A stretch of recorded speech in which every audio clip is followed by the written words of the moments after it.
ದೊಡ್ಡ ಕಾರಣ ಇದೆ. ಕಾರಣ ಏನಂತಂದ್ರೆ ಇವಾಗ ಪೈರಸಿ ಬಗ್ಗೆ ಮಾತಾಡೋದು ದೊಡ್ಡ ಮಟ್ಟದಲ್ಲಿ ಆಗ್ತಾ ಇರೋದು ಒಂದು ದೊಡ್ಡ ರಿಪೋರ್ಟ್ ಬರುತ್ತೆ ನಮಗೆ. ಕಾರಲ್ಲಿ ನಲ್ಪಾಡು ರಾಜೀವ್ ಅವರು ಈ ಓಪನ್ ಆಗಿ ಹೇಳ್ತೀನಿ ಕೇಳಿ. ರಾಜು ನಲ್ಪಾಡು ಅವರು, ನಾನು, ಚಕ್ರವರ್ತಿ ನಾವು ಹೋಗ್ಬೇಕಾದ್ರೆ ನಮ್ಗೆ ರಿಪೋರ್ಟ್ ಬರುತ್ತೆ. ದೊಡ್ಡ ವೆಚ್ಚ ನಡೀತದೆ, ದೊಡ್ಡ ರೀತಿಯಲ್ಲಿ ನಡೀತಾ ಇದೆ. ದೊಡ್ಡ ರೀತಿಯಲ್ಲಿ ಅಂದರೆ ಮುಖ್ಯ ಬಿಡಬೇಕು, ಇದನ್ನ ಹಾಗೆ ಮಾಡ್ಬೇಕು, ಹೀಗೆ ಮಾಡಬೇಕು. It is on talking about ಯಾವುದೋ ರೋಡಲ್ಲಿ ಹೋಗ್ತಾ ಇರೋರು ಮಾತುಗಳಲ್ಲ. ಇಟ್ಸ್ ಇಂಟೆಲಿಜೆನ್ಸ್ ಅಂತ ವಿಚ್ ಅಪ್ರೂಟೆಡ್ ಡೀಪ್ ರೂಟೆಡ್. ನಮ್ಮ ಹತ್ರ ಸಪೋರ್ಟ್ ಇದೆ, ನಮ್ಮ ಹತ್ರ ಸಿಸ್ಟಮ್ ಇದೆ. ಅಲ್ಲಿಂದ ವಿಚಾರ ತೆಗಿಯೋಕ್ಕೆ ಎಲ್ಲಿಂದ ಏನು ನಡೀತಾ ಇದೆ, ಯಾರ ಹತ್ರ ಏನಾಗ್ತದೆ, ಇದೆಲ್ಲ ಏನಾಗುತ್ತೆ ಕಣ್ಣಿಗೆ ಕಾಣದ ಮುಖಗಳಿರ್ಬೋದು ಸದ್ಯಕ್ಕೆ. ಸೊ ಇದಿಷ್ಟು ಬಂದಾಗ ನಾನು ಒಂದು ಸ್ವಲ್ಪ ಹೊತ್ತು ಸೈಲೆಂಟ್ ಆಗಿ ಕೂತ್ಕೊಂಡು ಏನು ಮಾಡಬೇಕು ಯೋಚನೆ ಮಾಡ್ತಾ ಇದ್ದೆ. Then after that suddenly there are lot of issues ನಾನು ಅನ್ಕೊಂಡು ಹೋಗ್ತೀನಿ. ಎಲ್ಲಿ ಮಾತಾಡ್ಬೇಕು ಮಾಡ್ತೀನಿ. ಯಾಕಂದರೆ ಒಂದು ಮಾಡಕ್ಕೆ ರೆಡಿಯಾದವರಿಗೆ ಗೊತ್ತಾಗಬೇಕು ನನಗೆ ಗೊತ್ತಾಗಿದೆ ಅಂತ ಗೊತ್ತಾಗುತ್ತೆ. ನಾನು ಅದನ್ನು ಹೇಳೋದು. ಇವಾಗ ನೀವು ಕೇಳಿದ್ರಿ ಏನು ಸ್ಟೆಪ್ ತೊಗೊಳ್ತಾ ಇದ್ದೀರ ಅಂತ. ನಾನೇನು ಹೇಳಿದೆ ನಿಮಗೆ ವೇಟ್ ಏನು ಮಾಡಿ, because I can give out everything. We will come. Last ಸೀಸನಲ್ಲೂ ಹಿಡಿದಿದ್ವಿ ನಾವು, ಹಿಡಿದು ಅರೆಸ್ಟ್ ಆಗಿದ್ರು ಬಿಟ್ಟಿದ್ರು. ಈ ಸತಿ ನಾನು ಒಂದೊಂದು ಸತ್ಯ ನಮ್ಮ ಹಿಂದೆ ನಾವು ಬರ್ತಾರೋ ಲೀಗಲ್ ಟೀಮು, ನಾವು ಯಾರನ್ನ ಇನ್ವಾಲ್ವ್ ಮಾಡ್ಕೊಂಡಿದ್ದೇವೆ ಲೀಗಲಿಮೋ, nothing illegal. Very strongly we are coming. ಹಿಡಿದವ್ರನ್ನ ಮರ್ಸಿಲೆಸ್ ಆಗಿ ಒಳಗಾಕ್ಸ್ತೀನಿ, ಇದಂತೂ ಪ್ರಾಮಿಸ್.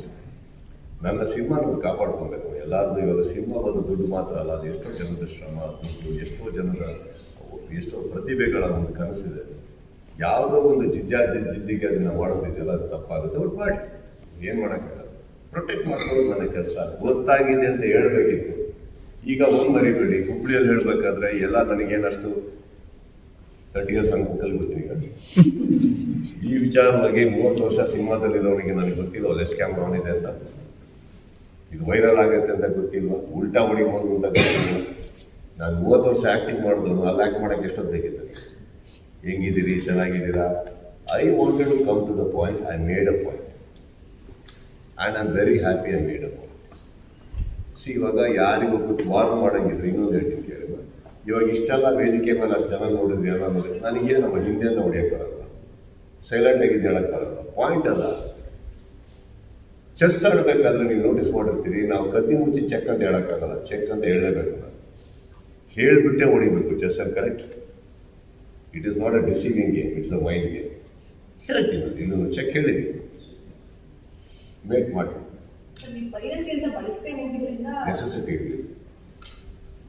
ನೆಸೆಸಿಟಿ ಇದ್ರೆ ಹೇಳ್ತಾರೆ. ಇನ್ನೊಂದು ಹೇಳ್ತೀನಿ ಕೇಳಿ, ಒಂದು ನಿಮಿಷ.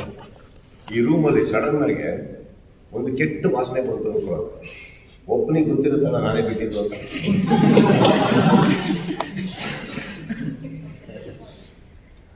ಕರೆಕ್ಟಾ? ಬಹುಶಃ ನಿಮ್ಮೆಲ್ಲಕ್ಕಿಂತ ಜಾಸ್ತಿ ಅವರೇ ಹಿಂಗೆ ಅನ್ಬೋದು, ನನಗೆ ಗೊತ್ತಿಲ್ಲ. ಬಟ್ ನಾನು ಹೇಳ್ತಾ ಇರೋದು, ನಾನು ಯಾರಿಗೆ ಹೇಳಿದ್ನೋ ನನಗೆ ಗೊತ್ತು, ಅಲ್ಲಿಗೆ ಬಿಡ್ತೀನಿ. ಮಿಕ್ಕಿದ್ದು ನನಗೆ ಬೇಕಾಗಿಲ್ಲ. ಆ್ಯಂಡ್ ಇವತ್ತೇ ನನಗೆ ಯಾರು ಹೇಳಿದ್ರು. ಆ್ಯಂಡ್ ಇನ್ನೊಂದು ವಿಚಾರ ಗೊತ್ತಾಯಿತು, ನಾನು ಹುಬ್ಬಳ್ಳಿಯಲ್ಲಿ ಮಾತಾಡಿದ್ದು ನೆಕ್ಸ್ಟ್ ಡೇ ಅಲ್ಲಿ ಬೆಂಕಿ ಹತ್ಕೊಂಡಿದ್ರೆ ಹೋಗ್ತೀನಿ, ಸೈಲೆಂಟ್ ಆಗಿತ್ತು ನೆಕ್ಸ್ಟ್ ಡೇ. ಇವತ್ತು ಬೆಳಗಿಂದ ಯಾಕೋ ನ್ಯೂಸ್ ಆಗಿದೆ, ನನಗೆ ವಿಚಾರನೇ ಗೊತ್ತಿಲ್ಲ. ನ್ಯೂಸ್ ಸಿಕ್ಕುತ್ತಾ ಕೇಳಿದ್ರು ಯಾರು ಹಿಂಗೆ ರಿಯಾಕ್ಟ್ ಮಾಡಿದಾರೆ ಅಂತ. ಈಗ ನಾನು ಒಂದು ಪ್ರಶ್ನೆ ಕೇಳ್ತಾ ಇದ್ದೆ, ದಯವಿಟ್ಟು ಹೋಗಿ ಅವ್ರಿಗೆ ಕೇಳ್ಕೊಂಬಂದು ನೀವು ಯಾರಿಗೆ ಹೇಳಿದ್ದು ಅಂತ. ನಮಗೆ ಅಂತ ಹೇಳಿ ನಾನು ಅದಕ್ಕೆ ಕರೆಕ್ಟಾಗಿ ಏನು ಉತ್ತರ ಕೊಡಬೇಕು ಕೊಡ್ತೀನಿ. ಯಾವುದೋ ಸ್ಟೇಟ್ಮೆಂಟಿಗೆ ನನ್ನ ಹತ್ರ ಪ್ರಶ್ನೆ ಕೇಳೋದು ತಪ್ಪಾಗ್ಬಿಡುತ್ತೆ. That means you are disrespecting me. Please ask that person who they May.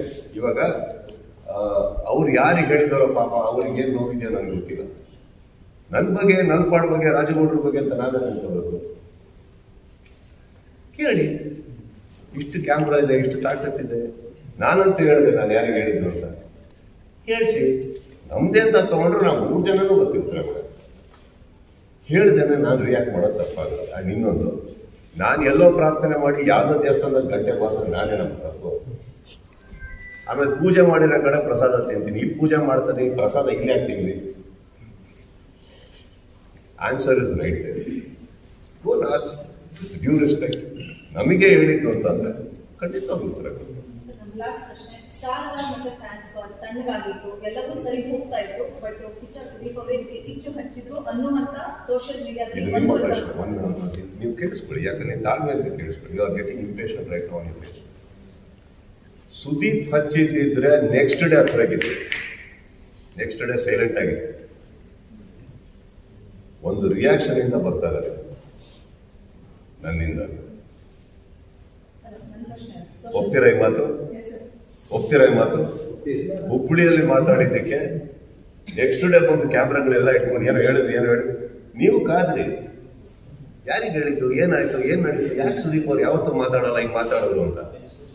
Industry ಒಂದು ನಿಮಿಷ ಸೃಷ್ಟಿ ಆಗ್ತಾ ಇತ್ತು, ಸ್ಪಷ್ಟತೆ ಬರ್ತಾ ಇರಲಿಲ್ಲ ಅದೇ ಸರ್.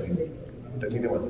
ಮೂರು ಪ್ರಶ್ನೆಗಳು ಫೋರ್ಟಿಫೈ ತಂದೆ ಹೇಳಿದ್ರ, ದರ್ಶನ್ ಅವರ ಅಭಿಮಾನಿ ಹೇಳಿದ್ರ, ಮತ್ತೆ ಪೈರಸಿ ಹೇಳಿದ್ರ. ಮೂರು ಪ್ರಶ್ನೆಗಳು. ಈಗ ನಿಮ್ಮ ಎಷ್ಟು ಮೆಚೂರ್ಡ್ ನೀವು? ಮೆಚೂರ್ಡ್ ತಾನೆ, ಬುದ್ಧಿದಲ್ಲ. ಪ್ರತಿ ಕಡೆ ಕೂತ್ಕೊಂಡು 45 ಹೊಗಳ್ತೀವಿ, ತಮ್ಮ ಅಂತೀವಿ. ಶಿವಣ್ಣನ ಬಗ್ಗೆ ಯಾವತ್ತೂ ಯಾರು ಅಲ್ಲಿ ಕನ್ನಡದ ಬಗ್ಗೆ ಮಾತಾಡಿದ್ರೆ ಕರ್ನಾಟಕದ ಬೆಂಕಿ ಹತ್ಕೊಂಡು ಅವ್ರನ್ನ ಹಿಡಿಬೇಕಾದ್ರೆ ರಿಪಬ್ಲಿಕ್ ಟಿವಿ ಕೂತ್ಕೊಂಡು ನಾನು ಮಾತಾಡ್ತೀನಿ. ಶಿವಣ್ಣನ ಬಗ್ಗೆ 45 ಬಗ್ಗೆ ಮಾತಾಡ್ತೀನಿ, ಅರ್ಜುನ್ ಬಗ್ಗೆ ಮಾತಾಡ್ತೀನಿ. ದಯವಿಟ್ಟು ಶಿವನ್ಗೆ ಹೋಗಿ ಕೇಳಿ, ಸುದೀಪ್ ಅವ್ರು ನಿಮ್ಗೆ ಆಡಿದಂತ ಅವ್ರು ನಕ್ಕೊಡ್ತಾರೆ. ಓಕೆ, ಇನ್ನೊಬ್ಬರ ವಿಚಾರಕ್ಕೆ ಬರ್ತೀನಿ. ಹೆಸರು ತಗೊಂಡ, ಓಕೆ, ಚಿತ್ರರಂಗದಲ್ಲಿ ಬೇರೆ ಕಲಾವಿದರೇ ಇಲ್ಲ, ಅವ್ರು ಯಾರು ಯಾಕೆ ಆಗಲಿಲ್ಲ, ಅವ್ರಿಗೆ ಹೇಳಿದ್ರು ಅಂತ.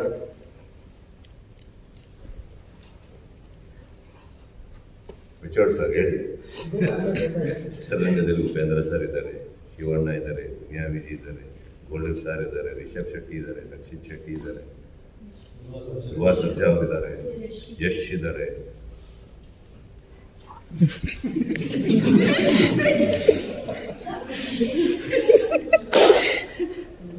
ಒಂದು ಗಂಟೆ ಮಾತ್ರ ಟಂಗ್ ನಿನ್ನದು.